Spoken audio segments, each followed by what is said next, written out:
Hi and welcome back. I'm recording this video right now at 2:48 a.m.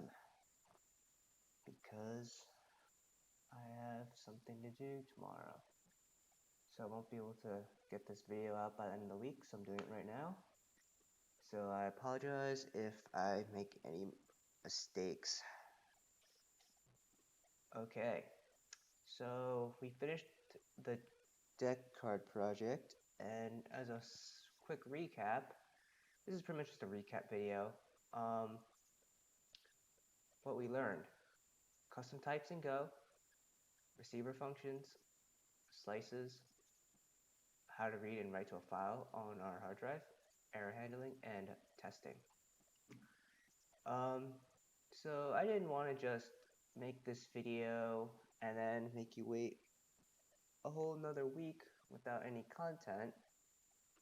So in the meantime, until the next video is posted next week, I have a little assignment that you guys can work on. It shouldn't take too long.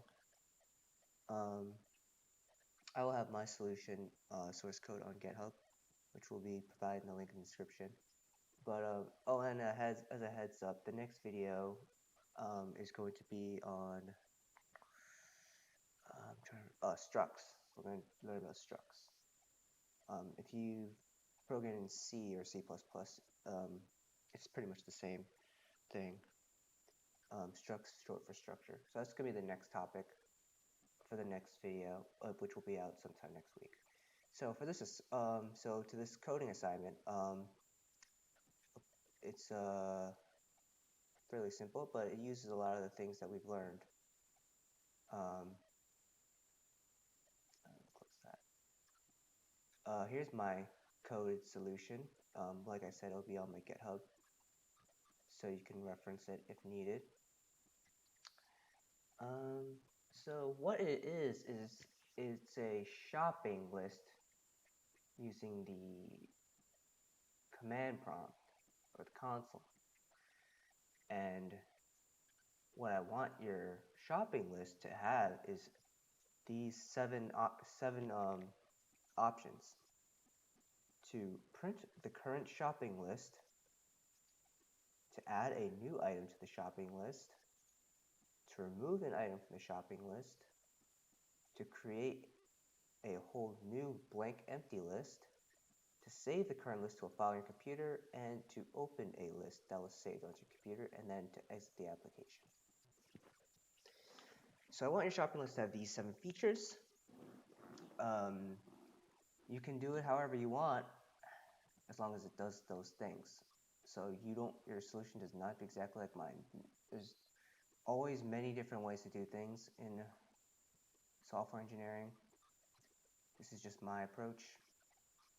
And I will run a quick demo of this. I'm going to run it to the command prompt through Windows, because it'll probably be easier to see here. So let me go to the right directory here really quick. Shop list. So this is like a grocery list pretty much. And then go run shoplist.go. And here's my program. So select options. So if I press 1 here, it will print an empty list, obviously. That's why there's nothing here. Now if I press 2, it'll ask me to add something. So let's just say paper towels. And then let's add one more. Let's just add 2 more things really quick, so we have 3 things in our list here. Let's say apples, and then let's say dog food. So we just added 3 things: paper towels, paper towels, apples, and dog food. So now if I print the list again using option 1, you can see my list here, starting from the 0th item, paper towels, and then 1 apples, 2 dog food. And then if I select option 3, I can remove an item based off its number here on the list. So if I want to remove apples, which is the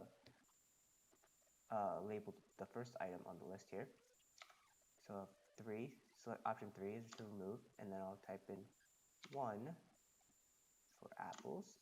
And now if I print the list again, as you can see, apples is gone now. Now it's just paper towels and dog food. And then I can save this list with option 5, as in I have to enter a file name. So I will enter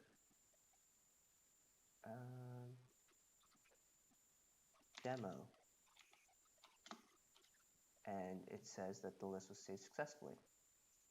So now if I print the list again, as you can see, it's paper towels and dog food.